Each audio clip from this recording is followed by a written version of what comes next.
प्रेक्षकांनो, वाटलं नव्हतं प्रिया एवढी स्मार्ट निघेल. तिने सगळी बाजीच पलटवून टाकली आज. प्रिया सांगत असते, मधुभाऊ खोलीत पैसे मोजत असतात आणि मी मी माझ्या खोलीत निघून गेले. माझं पोट दुखत होतं ना त्या दिवशी म्हणून. अर्जुन म्हणतो, पुढे काय झालं? आता प्रिया म्हणते, पुढे ना त्या दोघांच्या भांडणाचा आवाज आला मला, म्हणून मग मी माझ्या खोलीतून बाहेर आले.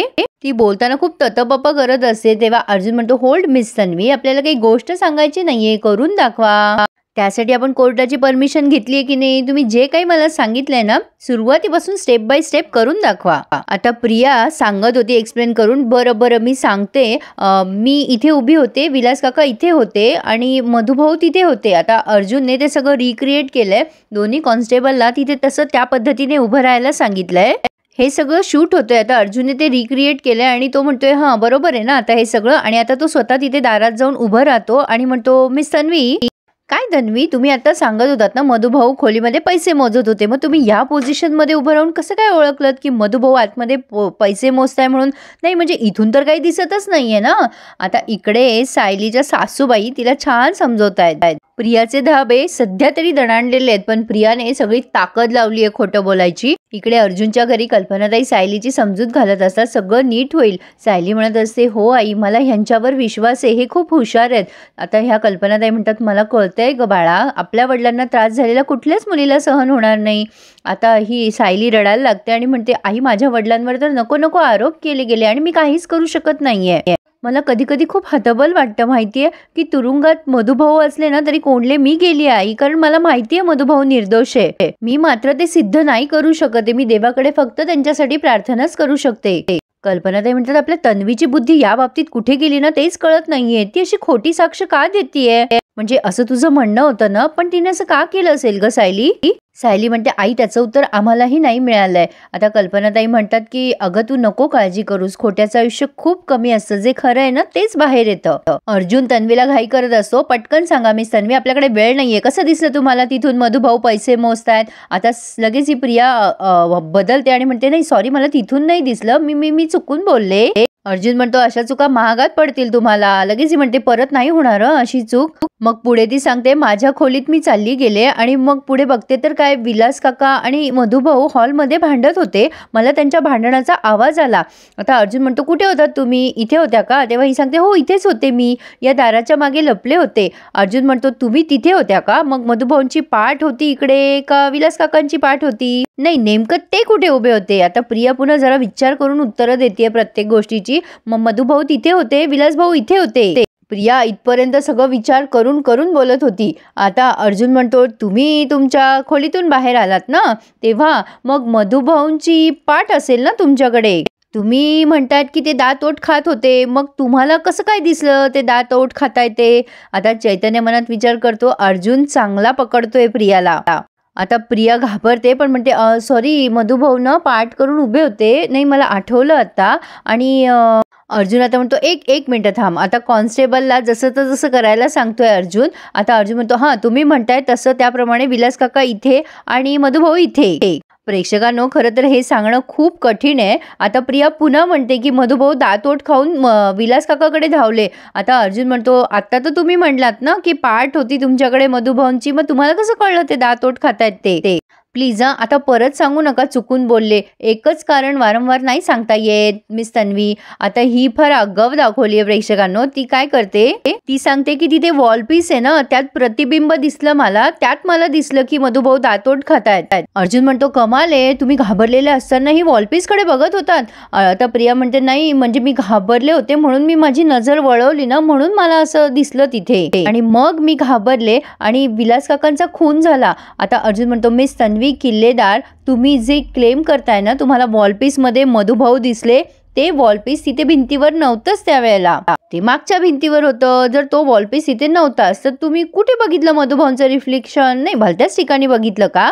प्रिया म्हणते, मी बघितलं ते इथेच होतं. अर्जुन म्हणतो, कुठे? इथे होतं का मागच्या रूम मध्ये? प्रिया म्हणते, नाही इथेच होतं, ते इथेच कुठेतरी असणार आहे. अर्जुन म्हणतो, म्हणजे तुमची खात्री नाहीये, तुम्ही कशाबद्दल काय स्टेटमेंट देताय हे तुम्हाला कळत नाहीये का? प्रिया म्हणते, नाही आहे खात्री आहे, मी घाबरले होते ना, मला कळत नव्हतं, मी रूम कडे जायला निघाले, वळले, तेव्हा मला ते वॉलपीस दिसलं.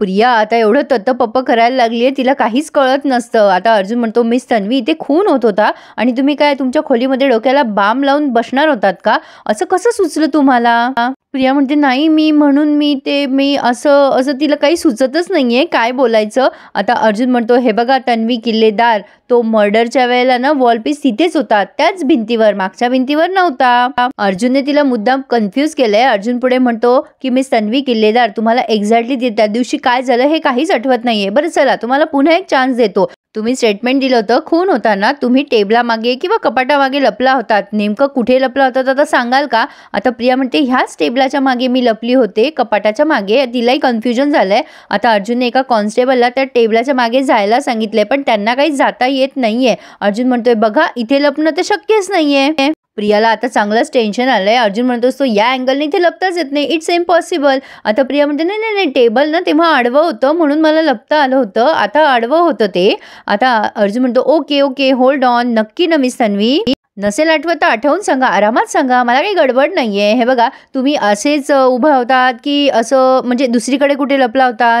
प्रिया आता तिचे डोळे बंद करते आणि त्या दिवशी ती शिलाई मशीनच्या मागे लपलेली असते ते तिला आठवतं आणि स्वतःलाच म्हणत असते, हे बघ प्रिया, ही पॅनिक होऊ नको, ही सध्या खूप डू ऑर डायची सिच्युएशन आहे, तुझं खोटं बोलायचं सगळं टॅलेंट वापर. आता अर्जुन तिला सारखा म्हणत असतो, कमॉन मिस तन्वी. आता लगेच ही म्हणते, 1 मिनिट हा अर्जुन, हे बघ मला घाई करू नकोस, मला सगळं आठवून सांगायचंय. आता तिने एवढं कॉन्फिडेंटली सगळं खोटं बोलली आहे प्रेक्षकांनो, अर्जुनला तर नवलच वाटतंय. आता प्रिया म्हणते, इथेच होतं हे टेबल असं त्या दिवशी, फक्त काय आहे ना, ह्या कॉन्स्टेबलची अंग शरीर यष्टी वेगवेगळी आहे ना, माझ्या शरीराची चढ लहान असल्यामुळे मी सहज मावले तिथे. आता तन्वीने अगदी प्रात्यक्षिक करून दाखवलं, हे बघा अशी लपले मी तिथे. अर्जुनला आता कळतच नाहीये काय विचारावं हिला, पण तरी अर्जुनने पण स्मार्टली सगळं हँडल केलंय.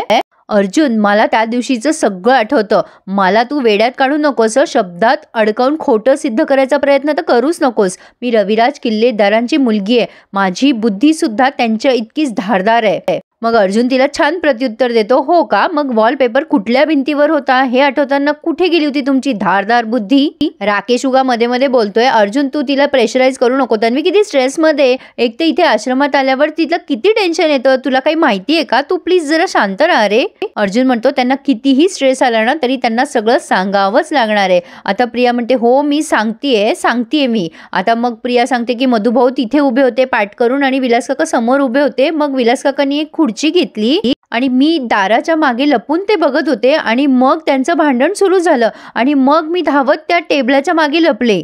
त्यांचं भांडण एवढं जोरदार होतं ना की त्यांना कळलंच नाही की मी तिथे लपलेली आहे. मला तिथून ते अगदी स्पष्टपणे दिसत होते. मी इथे अंग चोरून टेबलाच्या खाली लपले होते. मधुभाऊ खूप चिडले होते. विलास काका मात्र शांतपणे बोलत होते. मग विलास काका त्यांच्यावरती म्हणजे त्यांना शांत करायचा प्रयत्न करत होते. मधुभाऊ चिडलेलेच होते. आता विलास काका तिथे खुर्चीवर बसले होते. मधुभाऊ ऐकतच नव्हते. मग मधुभाऊंनी विलास काकावर पिस्तूल रोखली. अर्जुन आता विचारतो, अच्छा पिस्तूल, मधुभाऊंनी पिस्तूल अचानक कुठून काढली? आता ही विचार करायला लागते, अरे देवा कसं आठवू, या साक्षीला वाचवायला काय काय करावं लागतंय मला. साक्षीने पर्समधनं काढलं होतं तिचं पिस्तूल. आता अर्जुन म्हणतो, आठवा, असं कसं पिस्तूल काढतील मधुभाऊ, हवेतून तर येणार नाही ना ते. प्रिया म्हणते, किती वेळेला सांगू मी, मधुभाऊंची पाठ होती ना माझ्याकडे आणि टेबलामागे लपल्यावर मला कसं दिसेल मधुभाऊ कुठून पिस्तूल काढताय. आता वॉलपीसमधलं प्रतिबिंब पण दिसत नव्हतं ना मला, त्यामुळे मला नाही माहिती पिस्तूल कुठून काढलं. मला फक्त डिरेक्ट हातातच दिसलं त्यांच्या. अर्जुन म्हणतो, अच्छा तुमचं म्हणणं आहे की आधीपासून त्यांच्या हातात असेल, खिशातून काढलं असेल किंवा कुठूनही. आता प्रिया म्हणते, हो असेलही. आता तिथे हे असं रिक्रिएशन करण्यात आलंय. आता प्रिया म्हणते, पुढे ना मधुभाऊंनी विलास काकाच्या डोक्यावर पिस्तूल रोखलं. अर्जुन म्हणतो, अशा वेळेला कोणी ओरडेल, तुम्ही का नाही आरडाओरडा केला? प्रिया म्हणते, मला ओरडायचं होतं पण मी खूप घाबरले होते हो, माझ्या तोंडातून काहीच शब्द निघत नव्हते, मी खूप घाबरले होते. अर्जुनला आता खूप राग येतोय आणि विचार करतोय, किती स्मार्ट गर्ल आहे ही, एवढं स्मूथली खोटं बोलायला कुठे शिकली असेल ही. आता इकडे या कल्पनाताई म्हणतात, तुझे मधुभाऊ नक्की सुटतील, आपला अर्जुन सोडवेल का त्यांना? सायली म्हणते, मला त्यांच्यावर पूर्ण विश्वास आहे आई. किती धडपड करतायत ते मधुभाऊंना सोडवण्यासाठी. हे असं पुन्हा आश्रमात जायचं, घटना सगळी वदवून घ्यायची, घडवायची, कसं सुचलं असेल असतं आई कोणाला? उगाचच त्यांचं इतकं नाव नाहीये. माझी खात्री आहे आजही ते कुठला ना कुठला पुरावा नक्की मिळवतील आणि मधुभाऊ सुटकेच्या एक पाऊल आणखीन जवळ जातील. कल्पनाताईंना सुद्धा विश्वास आहे आणि इथे त्यांनी हा रिव्ह्यू पूर्ण केलाय प्रेक्षकांनो. पण आता पुढे आपण बघतोय काहीतरी वेगळंच झालंय. आता दुसऱ्या दिवशी उपवास आहे, पण बहुधा तरी अर्जुनला तिथे प्रियाचा खोटेपणा सिद्ध करता आला नाहीये. त्यामुळे सायली चिडली आहे त्याच्यावर. अर्जुन म्हणत असतो, हे बघा तुम्हाला उद्या उपवास आहे, तुम्ही जेवून घ्या. सायली म्हणते, मी का जेवू सर, मी का उपवास करतेय, मी हे सगळं का करतेय, मी तर तुमची कॉन्ट्रॅक्ट वाईफ आहे ना, मला ना हे सगळं करायचंच नाहीये, मी कशासाठी करतेय मला कळतच नाहीये आणि हे सगळं करून काय सिद्ध होणार आहे. अर्जुन तिला समजायचा प्रयत्न करत असतो, पण ती बिचारी रडत रडत झोपी जाते. तिचं असं म्हणणं आहे की मधुभाऊंना साधा जामीन पण मिळू शकत नाही का. अर्जुन विचार करतो, ह्यांचं म्हणणं बरोबर आहे, पण यांनी जर उद्या उपवास नाही केला तर पूर्ण आजी आणि मम्माला सगळं काही खरं कळेल का. प्रेक्षकांनो, अचानक ट्रॅक चेंज झालाय. नेमकं काय घडलंय हे आपल्याला उद्याच कळेल. पण कसा वाटला रिव्ह्यू मला नक्की कळवा. सांगताना माझी खूप दमछाक झाली आहे. प्रियाची किती झाली असेल. जोक्स पार्ट, पण प्रेक्षकांनो त्यांनी उत्सुकता ताणून धरली आहे आणि लवकरच ते रिव्हील करतील असं वाटतंय खरी. कसा वाटला रिव्ह्यू मला नक्की कळवा आणि प्लीज चॅनलला सबस्क्राईब मात्र नक्की करा. धन्यवाद.